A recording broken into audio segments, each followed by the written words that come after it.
K V. Anand direct ചെയ്യുകയും അതേപോലെ തന്നെ ആക്ടർ സൂര്യ അഭിനയിച്ചതുമായ 2012 പുറത്തു വന്ന മാട്രാൻ എന്ന് പറഞ്ഞ ചലച്ചിത്രം ഒരുപക്ഷെ നിങ്ങൾ എല്ലാവരും കണ്ടിട്ടുണ്ടാവും. അഥവാ നിങ്ങൾ കണ്ടിട്ടില്ല എന്നുണ്ടെങ്കിൽ ദയവേത് ഈ ടൈം സ്റ്റാമ്പിലോട്ടൊന്ന് സ്കിപ്പ് ചെയ്യുക. കാരണം ആ സിനിമയിലെ ചില സ്പോയിലേഴ്സ് പറഞ്ഞുകൊണ്ടായിരിക്കും നമ്മൾ ഇന്നത്തെ വീഡിയോ സ്റ്റാർട്ട് ചെയ്യുന്നത്.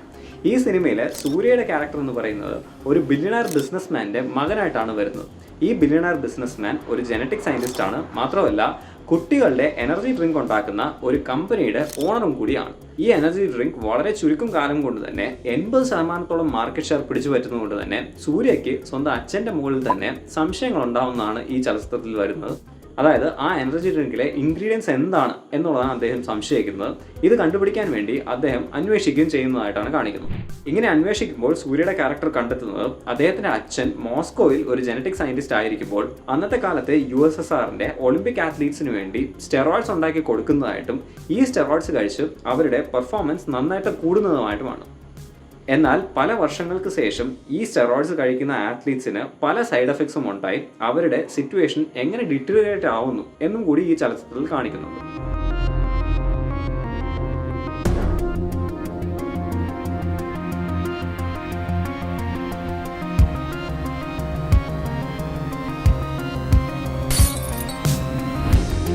ഓവറോൾ അത്ര മെനയില്ലാത്ത പടമാണ് എന്നുണ്ടെങ്കിലും ഞാൻ ഈ പറഞ്ഞ സീൻസ് ഒക്കെ വളരെ ഇൻട്രസ്റ്റിംഗ് ആയിട്ടാണ് എനിക്ക് തോന്നിയിട്ടുള്ളത്.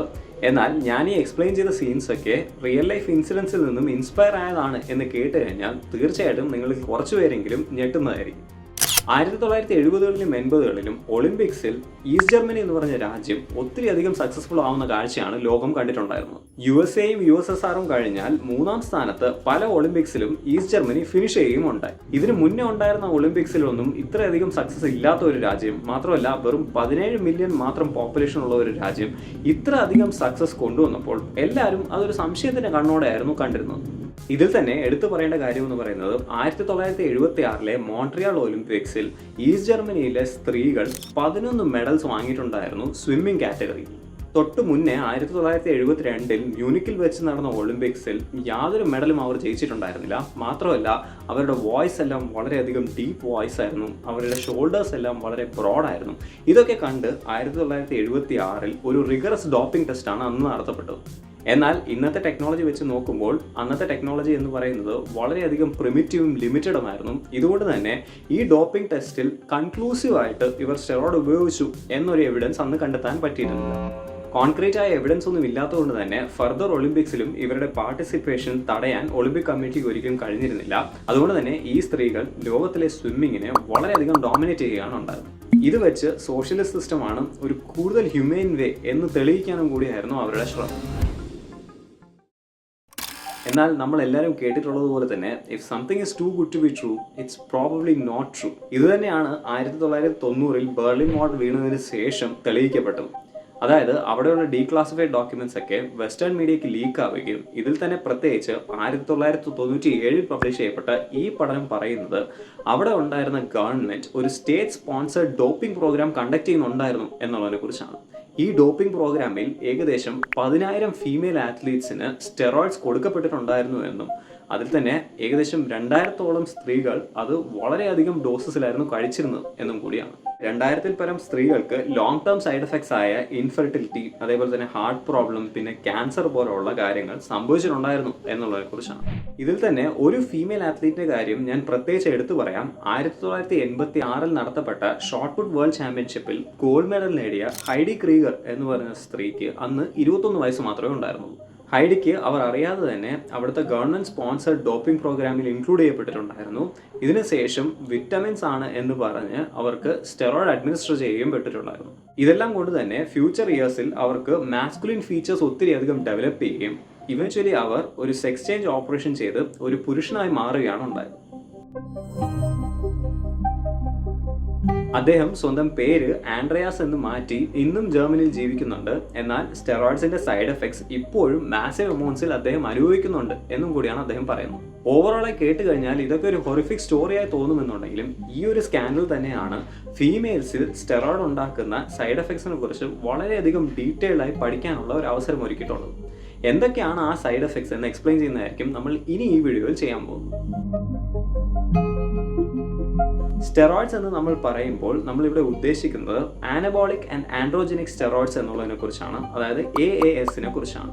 ഈ ആനബോളിക് ആൻഡ് ആൻഡ്രോജനിക് സ്റ്റെറോയിഡ്സ് എന്ന് പറയുന്നത് പല ആത്ലീറ്റ്സും അതേപോലെ ബോഡി ബിൽഡേഴ്സും സ്വന്തം പെർഫോമൻസ് കൂട്ടാൻ വേണ്ടിയിട്ടോ അല്ലെങ്കിൽ മസിൽ മാസ് കൂട്ടാൻ വേണ്ടിയിട്ടോ കഴിക്കുകയോ അല്ലെങ്കിൽ കുത്തിവെക്കുകയോ ചെയ്യാറാണുള്ളത്. ഈ പേരിൽ തന്നെ 2 പാർട്സ് ആണുള്ളത്, ആനബോളിക് ആൻഡ് ആൻഡ്രോജനിക് എന്നാണല്ലോ. ഇതിൽ ആനബോളിക് എന്ന് പറയുന്നത് മസിൽ ബിൽഡിംഗ് കേപ്പബിലിറ്റിനെ കുറിച്ചാണ് സംസാരിക്കുന്നത്. അതായത് ഈ കോമ്പൗണ്ട്സ് കഴിച്ചു കഴിയുമ്പോഴത്തേക്കും നമ്മുടെ ശരീരത്തിലെ ആൻഡ്രോജൻ റിസപ്റ്റേഴ്സ് വളരെയധികം ഇൻഫ്ലുവൻസ് ആവുകയും അത് കാരണം നമ്മുടെ ബോഡിയിൽ ഒരുപാട് മസിൽ മാസ് കൂടുകയും ചെയ്യാറാണുള്ളത്. എന്നാൽ ഇതിൻ്റെ കൂടെ തന്നെ ആൻഡ്രോജനിക് എഫക്ട്സ്, അതായത് മെയിൽ ക്യാരക്ടറിസ്റ്റിക്സ്, അതായത് താടി വളരുക അല്ലെങ്കിൽ പ്യൂബിക് ഹെയർസ് കൂടുതൽ വളരുക അല്ലെങ്കിൽ റോയിഡ് റേജ് ഉണ്ടാവുക, അതായത് പെട്ടെന്ന് ദേഷ്യം വരിക, ഇങ്ങനത്തെ ക്യാരക്ടറിസ്റ്റിക്സും ഈ കോമ്പൗണ്ട്സ് കൊണ്ടുവരാറുണ്ട്. 2016 പുറത്തു വന്ന ഈ പഠനം പറയുന്നത് ആനബോളിക് ആൻഡ് ആൻഡ്രോജനിക് സ്റ്റെറോയിഡ്സ് ഒരു ഫീമെയിലിന് കൊടുത്തു കഴിഞ്ഞാൽ അവർക്കുള്ള ആനബോളിക് എഫക്ട്സിനേക്കാൾ കൂടുതൽ ആൻഡ്രോജനിക് എഫക്ട്സ് ആണ് വരാറുള്ളത് എന്നുള്ളതിനെ കുറിച്ചാണ്. ഈ പ്രോസസ്സിനെ മെഡിക്കലി വിറലൈസേഷൻ എന്നാണ് വിളിക്കാറുള്ളത്. ആനബോളിക് സ്റ്റെറോയിഡ്സ് എടുത്തു കഴിഞ്ഞാൽ സ്ത്രീകളിൽ ഉണ്ടാവുന്ന ഏറ്റവും വിസിബിളും അതേപോലെ തന്നെ ഏറ്റവും പെട്ടെന്ന് നടക്കുന്ന ചേഞ്ച് എന്ന് പറയുന്നത് അവരുടെ ഫേസ് ഷേപ്പ് ചേഞ്ച് ചെയ്യുക എന്നുള്ള കാര്യമാണ്. നമ്മൾ മോഡേൺ ഫീമെയിൽ പ്രോ ബോഡി ബിൽഡേഴ്സിനെ നോക്കിക്കഴിഞ്ഞാൽ തന്നെ അവരുടെ ഫേസിൽ നിന്ന് തന്നെ നമുക്ക് മനസ്സിലാവും അവരുടെ ഫേസിലെ മാസ്കുലിൻ ക്യാരക്ടേഴ്സ് ഒത്തിരി അധികം കൂടുതലായിട്ടാണ് തോന്നിപ്പിക്കാറുള്ളത്. അതായത് അവർക്ക് പലപ്പോഴും ഒരു സ്ട്രോങ് ജോ ലൈൻ ഉണ്ടാവാറുണ്ട്. അതേപോലെ തന്നെ face height to with ratio എന്ന് പറയുന്നത് വളരെയധികം കുറവായിരിക്കും. ഇതിനെക്കുറിച്ച് വളരെ ഇൻട്രസ്റ്റിംഗ് ആയി 2017 പുറത്തു വന്ന ഈ പഠനം പറയുന്നുണ്ട്, ഒരു സ്ത്രീനെ കാണിച്ചിട്ട് അവർ മെയിലാണോ ഫീമെയിൽ ആണോ എന്ന് ചോദിച്ചു കഴിഞ്ഞാൽ ഇനിഷ്യലി 32% പ്രോബബിലിറ്റി ആണ് അവർ മെയിലാണ് എന്ന് പറയാൻ ചാൻസ് ഉള്ളത് എന്നുണ്ടെങ്കിൽ ആ സെയിം പേഴ്സൺ സ്റ്റെറോയിഡ് എടുത്തു കഴിഞ്ഞാൽ അവരെ മെയിലാണ് എന്ന് പറയാനുള്ള ചാൻസ് 95% ആവുന്നു എന്നുള്ളതിനെ കുറിച്ചാണ്. ഇതിന് കാരണമായി ആ സ്റ്റഡിയിൽ പറയുന്നത് അവരുടെ ഫേസിലുണ്ടാവുന്ന മസിൽസിലെ ഹൈപ്പർട്രോഫി കാരണമാണ് അല്ലെങ്കിൽ അതിൻ്റെ വളർച്ച കാരണമാണ് എന്നും അതേപോലെ തന്നെ ആ ഫേസിലുള്ള ഫാറ്റിൻ്റെ ഡിസ്ട്രിബ്യൂഷൻ മാറുന്നത് കാരണമാണ് എന്നും കൂടിയാണ്. സ്റ്റെറോയിഡ്സ് എടുത്തു കഴിഞ്ഞാൽ സ്ത്രീകളിലുണ്ടാവുന്ന രണ്ടാമത്തെ ചേഞ്ച്, അതും വളരെയധികം നോട്ടീസബിൾ ചേഞ്ച് ആണ്, അവരുടെ വോയിസ് ഡീപ്പൻ ആവുക എന്ന് പറയുന്നത്. ആനബോളിക് ആൻഡ് ആൻഡ്രോജനിക് സ്റ്റെറോയിഡ് എന്ന് പറയുന്നത് പലപ്പോഴും ടെസ്റ്റോസ്റ്ററോണിൻ്റെ ഒരു സിന്തറ്റിക് വേരിയൻ്റ് ആയതുകൊണ്ട് തന്നെ ടെസ്റ്റോസ്റ്ററോൺ ഉണ്ടാക്കുന്ന എല്ലാ ആൻഡ്രോജനിക് എഫക്റ്റും സ്ത്രീകളിൽ ഇത് വളരെയധികം പെട്ടെന്ന് കൊണ്ടുവരാറുണ്ട്. നമുക്ക് എല്ലാവർക്കും അറിയാം ടെസ്റ്റോസ്റ്ററോൺ എന്ന് പറയുന്നത് സ്ത്രീകൾക്കായാലും പുരുഷന്മാർക്കായാലും പ്രൊഡ്യൂസ് ചെയ്യിപ്പിക്കാറുണ്ട്. എന്നാൽ സ്ത്രീകളുടെ പ്രൊഡക്ഷൻ എന്ന് പറയുന്നത് 15 to 70 നാനോഗ്രാം പെർ ഡെസിലിറ്റർ ആണ്. എന്നാൽ പുരുഷന്മാർക്ക് അത് 300 to 1000 നാനോഗ്രാം പെർ ഡെസിലിറ്റർ ആണ്. അതായത് ടെസ്റ്റോസ്റ്ററോൺ ഏറ്റവും കൂടുതൽ പ്രൊഡ്യൂസ് ചെയ്യിപ്പിക്കുന്ന ഒരു സ്ത്രീയുടെ ഏകദേശം 4 ഇരട്ടി ടെസ്റ്റോസ്റ്ററോൺ ഏറ്റവും കുറവ് പ്രൊഡ്യൂസ് ചെയ്യിപ്പിക്കുന്ന പുരുഷനിൽ ഉണ്ടാവാറുണ്ട്. ഈ ടെസ്റ്റോസ്റ്ററോൺ ആണ് പലപ്പോഴും പുരുഷന്മാർക്ക് ഒരു ഡീപ്പ് വോയിസ് അല്ലെങ്കിൽ ഫ്രീക്വൻസി വളരെയധികം കുറഞ്ഞ ഒരു വോയിസ് തരാറുള്ളത്. അതുകൊണ്ട് തന്നെ സിന്തറ്റിക് ടെസ്റ്റോസ്റ്ററോൺ എടുത്തു കഴിഞ്ഞാൽ സ്ത്രീകൾക്ക് പെട്ടെന്ന് തന്നെ ഈ വോയിസ് ഡീപ്പൻ ആവുന്നത് കാണാൻ പറ്റും.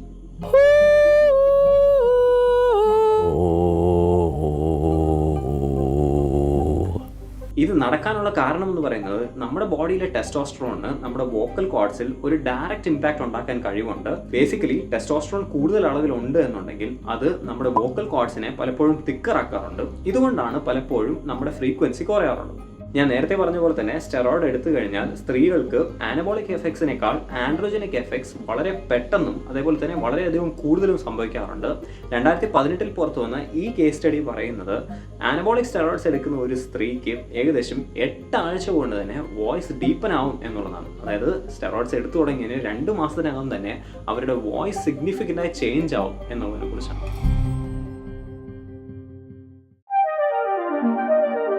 സ്റ്റെറോയിഡ്സ് എടുത്തു കഴിഞ്ഞാൽ സ്ത്രീകൾക്ക് വരുന്ന മറ്റൊരു സൈഡ് എഫക്റ്റ് എന്ന് പറയുന്നത് അവരുടെ മുടി നഷ്ടപ്പെട്ട് അവർ ബാൾഡായി പോകുന്ന ഒരു കണ്ടീഷനാണ്.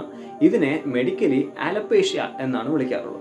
പുരുഷന്മാരിലായാലും സ്ത്രീകളിലായാലും ബോഡിയിലെ ടെസ്റ്റോസ്റ്ററോൺ എന്ന് പറയുന്നത് ഒരു പ്രോസസ്സ് വഴി DHT അല്ലെങ്കിൽ ഡൈഹൈഡ്രേറ്റ് ടെസ്റ്റോസ്റ്ററോൺ എന്നൊരു കോമ്പൗണ്ടായി മാറാറുണ്ട്. ഈ DHT എന്ന് പറഞ്ഞ കോമ്പൗണ്ട് നമ്മുടെ ഹെയർ ഫോളിക്കിൾസിനെ വളരെയധികം തിന്നാക്കും എന്നുള്ളതാണ് സ്റ്റഡീസ് പറയുന്നത്. ഇത് കാരണം തന്നെ മുടി തനിയെ കൊഴിഞ്ഞു പോകുന്ന അവസ്ഥയാണ് പലപ്പോഴും സംഭവിക്കാറുള്ളത്. കൂടെ തന്നെ 2015 പുറത്തു വന്ന ഈ പഠനം പറയുന്നത് സ്റ്റെറോയിഡ്സ് അഡ്മിനിസ്റ്റർ ചെയ്തു കഴിഞ്ഞാൽ അത് സ്ത്രീകളിൽ ഹെർസുട്ടിസം എന്ന് പറഞ്ഞ ഒരു അവസ്ഥയും കൂടെ കൊണ്ടുവരും എന്നുള്ളതാണ്. അതായത് ശരീരത്തിലെ മറ്റുള്ള ഭാഗങ്ങളിൽ അൺവാണ്ടഡ് ഹെയർ ഗ്രോത്തും കൂടി അത് കൊണ്ടുവരും എന്നുള്ളതിനെ കുറിച്ചാണ്. IFBB പ്രോ ബോഡി ബിൽഡേഴ്സ് ആയ പല ഫീമെയിൽസിനെയും നിങ്ങൾ ശ്രദ്ധിച്ചു കഴിഞ്ഞാൽ നിങ്ങൾക്ക് മനസ്സിലാവും അവരുടെ ചെറിയ പ്രായത്തിലും അവർക്ക് പ്രായം ചെന്ന് വരുമ്പോഴും അവരുടെ ഹെയർ സ്റ്റൈൽ വല്ലാതായി മാറുന്നത് നിങ്ങൾക്ക് കാണാൻ പറ്റും. ഇതിന് കാരണം എന്ന് പറയുന്നത് അവരുടെ ഹെയർ കൊഴിഞ്ഞു പോവുകയും അതിനുശേഷം അവർ ഹെയർ ഫിക്സിങ്ങോ അല്ലെങ്കിൽ ഒരു വിഗോ വെക്കുന്നത് കാരണമാണ്. ആനബോളിക് ആൻഡ് ആൻഡ്രോജനിക് സ്റ്റെറോയിഡ്സ് എടുത്തു കഴിഞ്ഞാൽ സ്ത്രീകളിൽ കാണപ്പെടുന്ന മറ്റൊരു സൈഡ് എഫക്റ്റ് എന്ന് പറയുന്നത് അവരുടെ ബ്രസ്റ്റ് ടിഷ്യൂയുടെ സൈസ് കുറഞ്ഞു വരുന്നു എന്നുള്ള കാര്യമാണ്. 2023 പുറത്തു വന്ന ഈ പഠനം പറയുന്നത് once anabolic and androgenic steroids സ്ത്രീകൾ എടുത്തു കഴിഞ്ഞാൽ അത് അവരുടെ ബോഡിയിലെ ഈസ്ട്രോജൻ ബൈ ടെസ്റ്റോസ്റ്ററോൺ റേഷ്യോ എന്ന് പറയുന്നത് വളരെയധികം കുറയ്ക്കാറുണ്ട് എന്നുള്ളതിനെ കുറിച്ചാണ്.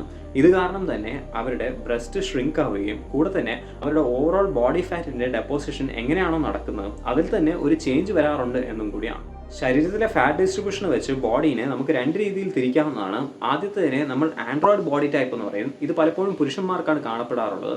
ഇവർക്ക് ഫാറ്റ് ഡിസ്ട്രിബ്യൂട്ട് ചെയ്യുന്നത് ഏറ്റവും കൂടുതൽ വയറിന് ചുറ്റും അതേപോലെ ലവ് ഹാൻഡ്സിലും ഒക്കെ ആയിരിക്കും.